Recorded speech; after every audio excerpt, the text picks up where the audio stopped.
And so the intellectual alibi is not the key element of the communication anymore. The key element is the reptilian. The intellectual alibi is just an alibi. So why do you buy four-wheel drives in Manhattan? Well, just in case I need to go off-road in Manhattan, so the off-road thing is an intellectual alibi. However interesting as the thought may be, it makes not one bit of difference to how you feel. So hello again, everyone. It's Rigas again from the Practice Research Agency, and today I have the pleasure of being joined by Nick Agafonov, who, of course, is the world's greatest commercial ethnographer. And if you think that's a bit too subjective an opinion on my part, then I can provide you a quantitative measurement. Nick is probably the most prolific commercial ethnographer, one of the most prolific commercial ethnographers in the world, if not the. Nick, thank you for joining us today. How are you? I'm very well and happy to be here to discuss today's topic, which is really changing the nature of not just how we engage with research respondents through fieldwork, but how we communicate research findings, but also how we actually generate things like stimulus as well in the future. Nick, I think that one of the things we were talking about before was we both noticed a lot of commentary about, I would call it hand-wringing, Nick. Hand-wringing from what I would call information professionals, marketers, researchers, advertisers, our industry, our contacts. A lot of hand-wringing about AI, which psychologically is a sign of anxiety. I know they're not literally hand-wringing. The emotions are hand-wringing emotions, very anxious. And that anxiety is being hidden by what I would call a kind of almost like a false hope that kind of humanity prevails, human connections prevail. It's all about humanity. AI needs humanity. AI is never human. I just went to this human conference and we were all so happy to be together, connected as humans. It reaffirmed our belief that creativity comes from humans. It doesn't come from AI, et cetera, et cetera. And to be honest, I don't think so. I don't think that's actually quite all true, Nick. I think you and I both have a different perspective on all of this. I do have a different perspective, and as an ethnographer, I'm also a documentary filmmaker, so there's a big creative component to my practice. And I have been engaging with AI in that creative practice over the past couple of years. I've had to because as part of the creative practice, I'm in competition with other producers of things like video content. So I've had to upskill myself and adopt AI into all aspects of what I do, production, post-production. And the truth is that I've been co-creating with AI, and AI is very much a creative vessel, not just taking my ideas and cleaning them up, but actually producing outputs as well as things like scripts, storyboards, even proposing things like advertising taglines, etc., which is not from a lived experience perspective. When you're engaging with AI in this way, from a lived experience perspective, you're not dealing with a machine. You're dealing with something which is effectively sentient. And there is this narrative in LinkedIn where you do get what I call petition posts, where people will put up a petition post. AI can't do this. AI can't replace humans. AIs are more empathetic. AIs have a kind of a divine connection, which gives them more creativity, etc., etc. And they're petition posts, which get lots of likes, tapping into that anxiety that people feel that AI is effectively replacing their role and their function in the world. So the redundancy anxiety, I think it's called. What the assertion is the AI is mechanistic and that we're told it's not sentient, to not treat it like a sentient being. And yet, my lived experience as both a researcher and a creative content producer is that AI is sentient in every way that I engage with it. Nick, look, the thing that sparked this off for us, this whole thing that we're going to lead to, is you told me a very engaging story about it was a funeral, wasn't it? You made a video for a funeral. You tell us about it. You tell us a little bit about this, and more importantly, what you created and its effect. and its effect, which is I found absolutely fascinating. Yeah, so it's not just one funeral, but I've now produced a whole array of memorial video slideshows, which are shown at funerals, usually as the last thing that people see and experience. A slideshow which represents the person's life, tells their story visually. There's some evocative music at the end of it, and it provides some level of emotional closure to the funeral audience.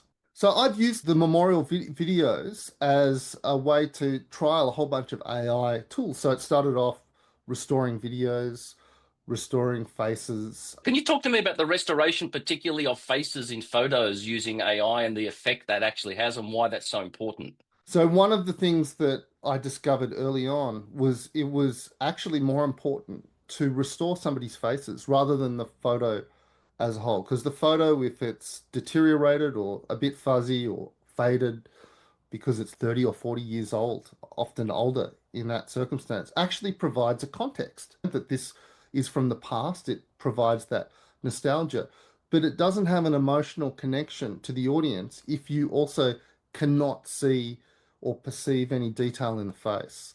So restoring the face, particularly the eyes and the expression of the mouth and the overall expression of the face, whether it's happy or sad or serious or what have you, when you restore that, you can leave the rest of the photo in its original format, and that combined with the restored face provides a real sense of dramatic authenticity, but also emotional connection. Amazing. That which I find absolutely. I look from a psychological, analytical perspective, and even neuroscience in terms of what we look at when we look at other people. It's the eyes, it's the face. So what you've identified there is absolutely amazing in terms of keeping both the nostalgic authenticity of the photo, but also allowing that very important emotional connection with the subject in the photo. And Nick, you did something even more amazing than that next, actually, with the video, if you could tell us about that, which is what's going to lead us into our next bit. Being a qualitative and ethnographic researcher, one of the things that I do when I produce these slideshows is I talk to my clients about the photographs and what they mean to them, where they were shot, what the significance of the event was in which the photograph was taken. And people tell me all sorts of stories. So, as an outsider, I have no idea what this photo is and why it's significant. It doesn't necessarily look spectacular. But then a story will emerge that this was a particular picnic, this was the first time we met, this is what Barry did on that particular occasion, and this is what made it special, and this is why it's an important memory. So I started to think, how can I bring that memory to life? And of course, we do have lots and lots of AI platforms now that can take a still image and turn it into a living image. We'll animate it so it actually looks like a video from that still frame to a video of the actual scene. So I started to collect these little anecdotes of photographs and put them through an AI system so they would bring them to life. But what I thought about was what is the emotional need of the client with these images, just apart from bringing to life the actual scene. An example I'll give is there was a lady who lost her son, an adult son in his 20s, and he was autistic. And she told me this story about how much she loved her son, obviously. But one of her great sorrows was that there wasn't that physical connection. He'd never given her a hug. And I had this photograph of them standing together. In this photograph, he half had his arm around her shoulder. So I generated a short video where he looks at her and gives her a big smile, and then he hugs her and she hugs him back. And this was one of the final images or video scenes in the funeral video. It was unexpected as well, but it had a profound emotional impact on this lady. It was so beautiful to her. She wept and she contacted me afterwards to thank me for that particular moment. Now, this is something that never happened. I took a real photo and I created a realistic, authentic video scene out of that photograph, which was believable in terms of its aesthetic rendering in order to deliver an emotional need to this client of mine. It's very touching, and one of the reasons I find this fascinating, Nick, is because the viewers who saw what you created, we all know it was created using AI. We all know, everyone was fully aware that it was a photo that was then manipulated by AI, in a sense, creating a sort of a fake event. Despite knowing that, despite the cortical brain telling us that's a fake. However interesting as the thought may be, it makes not one bit of difference to how you feel. The emotional brain doesn't care that it's a... Sorry, and I'm using the term reservedly, Nick, fake. I know you did it for a fantastic purpose. I don't mean it in a negative sense, obviously. You're wrong. It's not fake. As somebody who has been a filmmaker for a long time, at a philosophical level, what is representation, right? Everything that we produce is a representation, whether it's a painting or a written description or an image, is a construction to a degree where we try and represent some sort of perceived reality, but it's never going to be an exact representation. So what are the most famous paintings in the world, for instance? They're paintings that capture something emotionally real, right? So what we're trying to do here as creators, as artists, is to interpret the reality through an emotional or spiritual or lens of authenticity, which is not necessarily a physical form, because a physical form can misrepresent. You can take a photograph at somebody at a party that is having the greatest time of their life, and then they can look in that photograph like it's a dour, terrible event and they've had the worst moment, right? So the camera and the photograph and the image does not always tell the truth. How do we get to the truth? How do we get to the truth? The truth of the lady and her son was they had a deep love and affection for one another. It was not necessarily expressed through a physical contact, but there was a deep love and connection there. It became my job to represent that deeper meaning, that deeper symbolism. So this idea of fake, it doesn't apply when you're nailing the emotional need. It's the emotional world which is real for everybody, not the aesthetics of what it looks like. It is cortically fake, but it is emotionally real. And I totally agree with you about that. If it's emotionally real, then the way it was created doesn't really matter, right? Whether it was co-created, whether it was AI generated, whether it came from a person directly, or whether it was a combination of those things or even AI, it doesn't really matter. And I think this is what there is a misunderstanding of in terms of the human relationship with AI and what it can produce. If AI can produce a song that makes me feel a certain way, it doesn't really matter who produced it. Okay, I can't go to a concert and see the person singing it maybe, all right? But in the world of streaming, in the world of digital consumption and all that sort of stuff, it has that emotional impact. And I care less about whether it's AI produced or not. And in the future, we predict that we will care even less than we do now, because at the moment we do care. If we think it's AI, probably some people click off, won't watch it or whatever, unless it is giving them an emotional truth that they actually need, Nick. And I think that extremely fascinating example, extremely insightful. And initially, we both started to think, well, as researchers at the practice, obviously, through all of our different guises and types of research, we're already using AI extensively. We're using it in the qualantive system. Nick, you've explained exactly how you're using it as well as an ethnographer in terms of outputs or whatnot.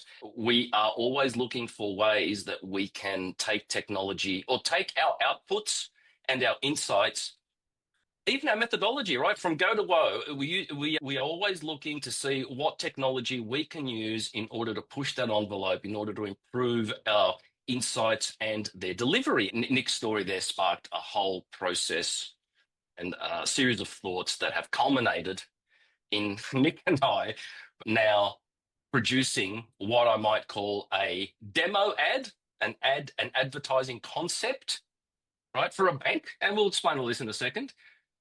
Using purely some insights and AI Nick, using AI in order to generate that strategy and that insight into an advertising concept that probably could even be tested, right, as one of many concepts, obviously. In order to illustrate what we've done here, we chose a category where Nick and I have worked on a lot of categories in the past, but one category we haven't worked on recently is in banking. Okay, we haven't worked in banking or anything like that. So for us, it was a very neutral category. We haven't got any recent research to generate any amazing insights about banking or whatever. And even if we did, it would be commercial in confidence, right? So we chose this because we know something about it and we know enough about it whereby we can actually prove this point and the example that we're going to use. And this was also sparked by the new Commonwealth Bank ad, Nick, that I think you shared that with me, which I would call the classic big ad. Classic big ad, and we can show a little bit of it here, a little bit of a snippet without the audio, but it involves lots of people metaphorically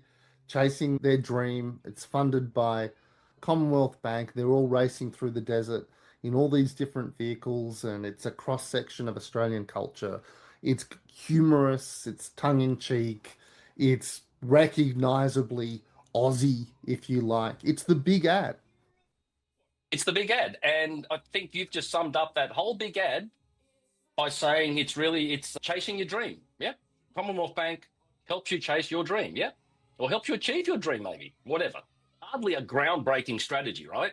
Really. I mean, when I say hardly, I'm not criticizing. I'm just saying we've seen this before, right? Follow your dream, chase your dream, banking, finances, super. But Rigas, it was produced by human creatives. How could Was we it? have seen it before?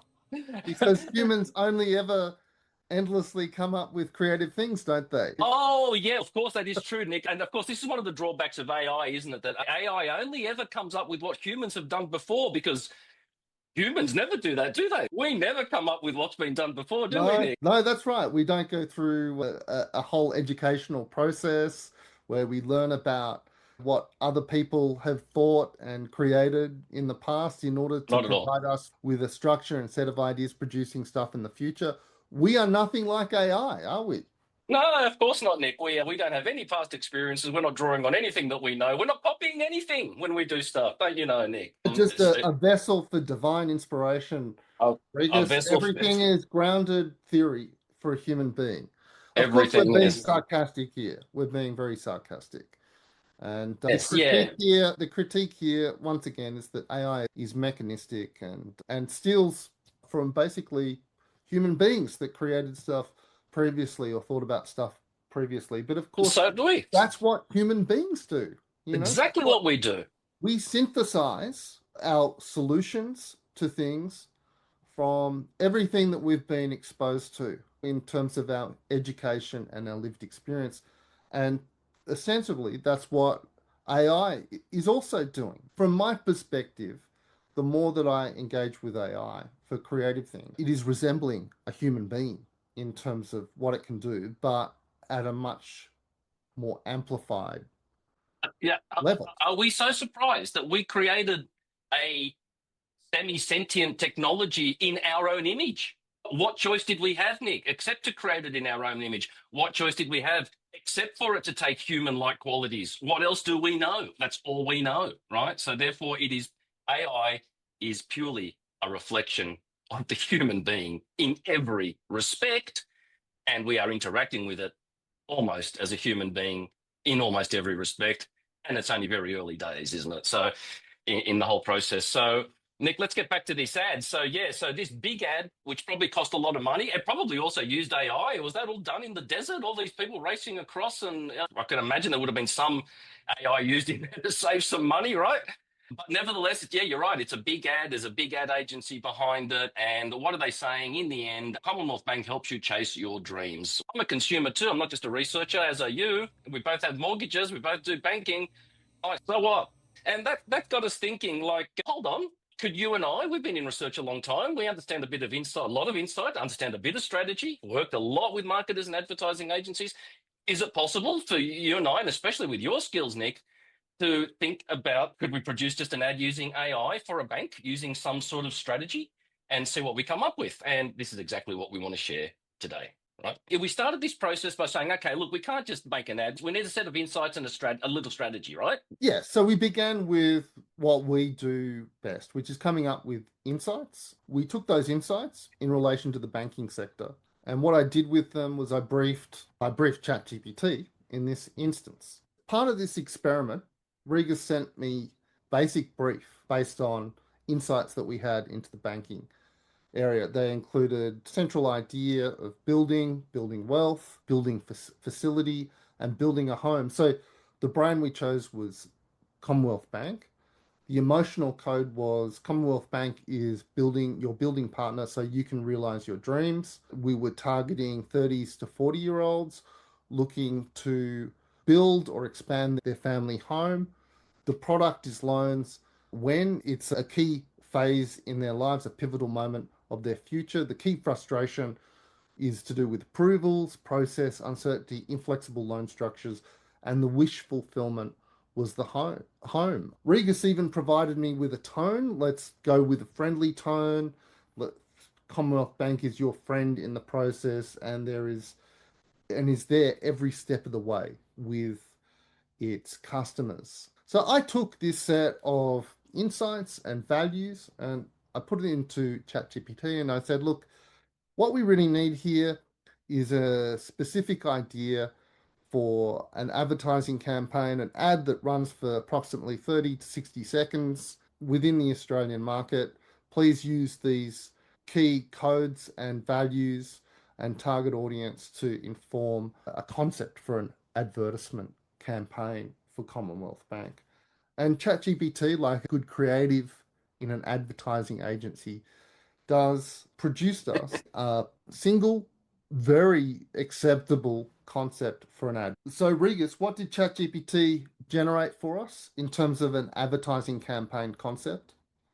Well, Nick, I'm going to get you to take us through the actual result, the visual result, because you took that briefing and you did produce it. So I'm going to get you to do that. But the title it came up with was a storyboard for the CBA called "With You Every Step of the Way." What did we do with this next? I asked it to then produce a storyboard for this advertising concept, and it provided a storyboard in terms of its description.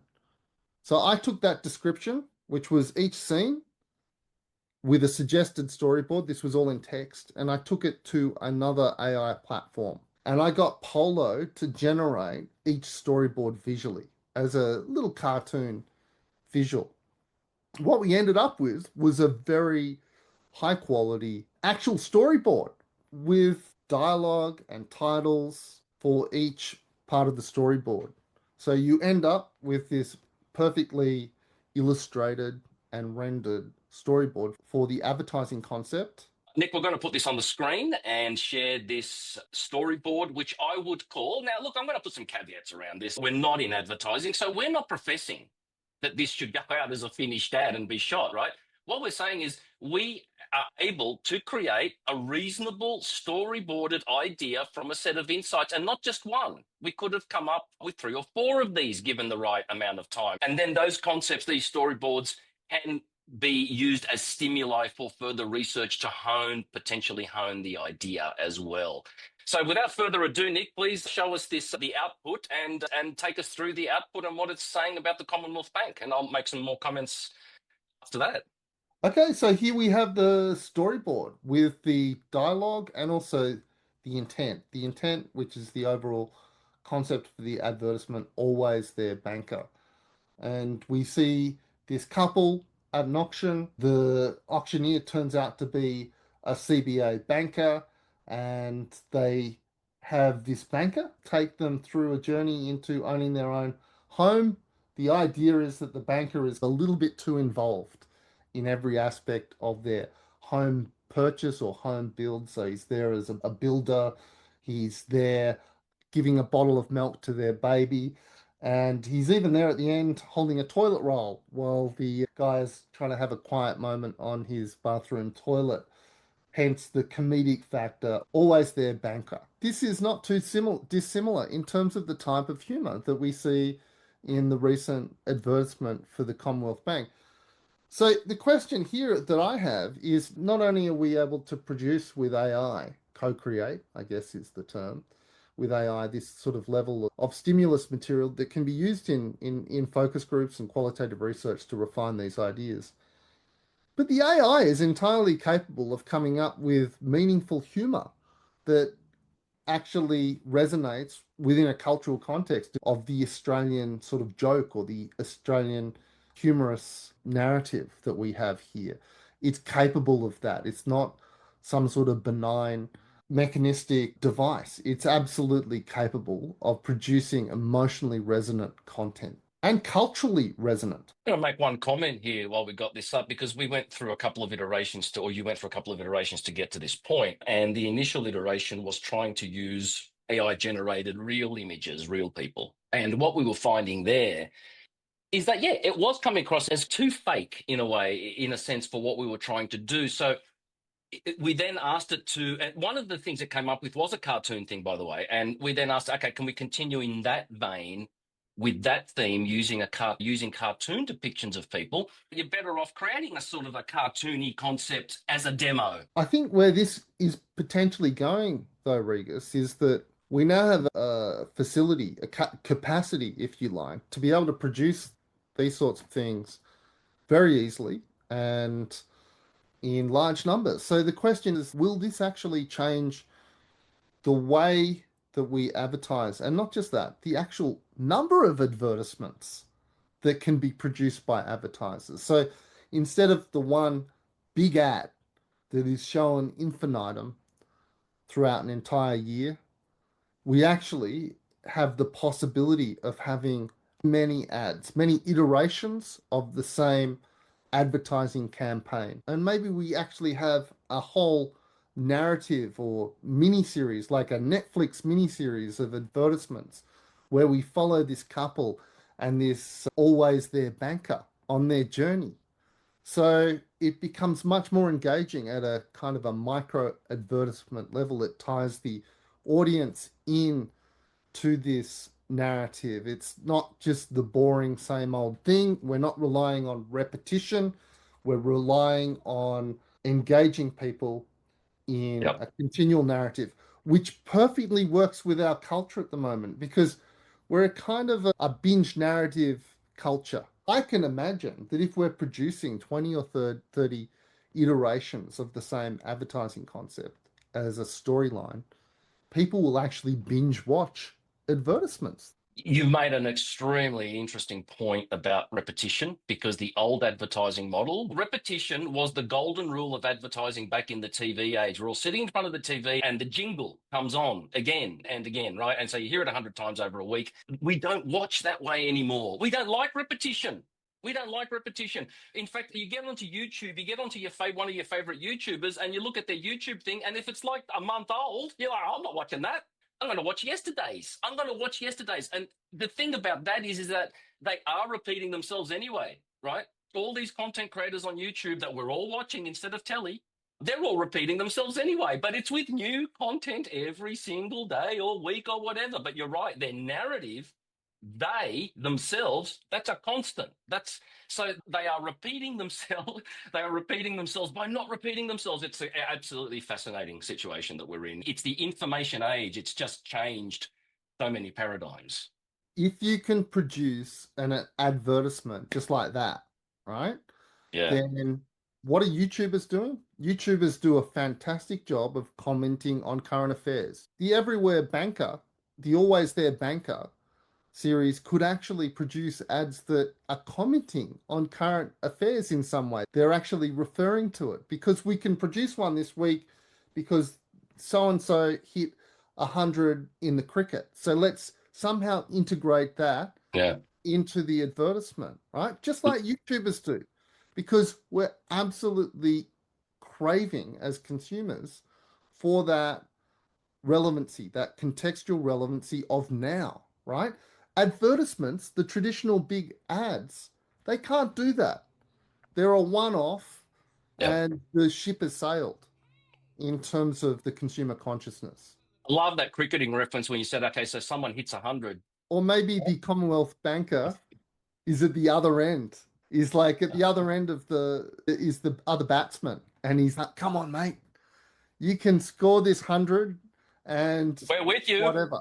We're We're with you. with you. We're with We're you. with you. We're with you. It is creating instant advertising to fit into the narrative, the narrative culture that we find ourselves in the information age, where we're constantly looking for new and news and news and new and yeah, but with consistency, Nick. We want the consistency. We want that familiarity. We want the comfort, but we also want it to be new at the same time. It's always looking for familiar in the new, or the other way around, or looking for new in the familiar. I don't know which way to put it, but it's something like that. And with With- AI as our creative partner, it's now possible. So Nick, we'll sign off. So thank you again. This is a long one. Thank you again if you've watched this far. And from me, And from Nick. and no doubt Nick and I will be back on discussing some other things very soon. Goodbye. Goodbye. Try to understand the logic of emotion. And it sounds like contradictory because it's emotional, but there is a logic. There is an order of things. Think about seduction. You have to do one thing in a certain order, otherwise you turn off people. So how to turn on people?